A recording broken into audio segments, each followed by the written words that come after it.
What's your reaction?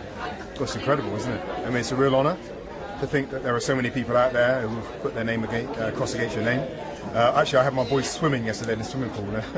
There's a bunch of about 8 children in the pool asking me if I was Marvin Rees, So it's incredible to be on the receiving end of that kind of excitement. And just remember, it's a real honour to be put in this position for Bristol. Your speech obviously touched upon your background. I mean, it's very personal for you, isn't it, to have come to this position from where you came from? Yeah, absolutely. I mean, politics should be personal, right? I suppose it's part of my frustration with the framework that says that all we are party politicians. That's not true. You join a party because you share values, and the parties can support people from unlikely backgrounds to get elected. But my politics and my passion for Bristol and my priorities comes out of the way I grew up here. Feeling like I was on the outside, feeling in many ways like I was left behind. And that's the thing that's made me aspirational, but not just for me, but for other people. That pain of seeing people that don't get the opportunity to flourish in the way that they should. And Bristol's offered me some challenges. It's offered me a lot of opportunities. I want to make sure that those kind of opportunities are shared with other people as they come up through Bristol as well. And how much was this a vote for Marvin Rees? How much was a vote against George Ferguson? Probably mixed, to be perfectly frank.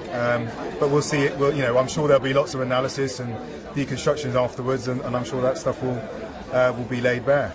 But I know that just walking around Bristol, that there has been a lot of support for me, and that's been amazing. Even this morning I was out running and a cyclist came past me, stopped, turned around, came back and asked me if I was Marvin, and it's fantastic to receive that. And I hope to repay it by making sure Bristol has the right priorities. It's very inclusive in the style of leadership. People can begin to feel a real difference. And just one thing, obviously your family here, it's you've got young children, etc. Difficult at the best of times, but it's a job which attracts a lot of flack, or certainly for George Ferguson it did. How are you going to handle that? Good friends. I give a number of talks to young people quite often.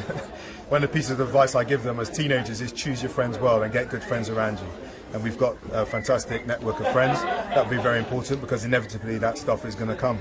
But also, I mean, I'm just standing up anyway, We've got to have family people coming forward for politics. Otherwise, politics comes to preserve people who don't have families, and that will rob us of a whole raft of thought that we actually need in our policy making and our leadership decision making processes. So I'm going to protect my family. I'll make sure I carve out time, make sure I'm still a good father and as the best husband I can be. But I'm also Mayor of Bristol, and that's the job I've signed up to do, and that's the job I'm going to do. And as Mayor, you're going to have a cross-party cabinet? Absolutely.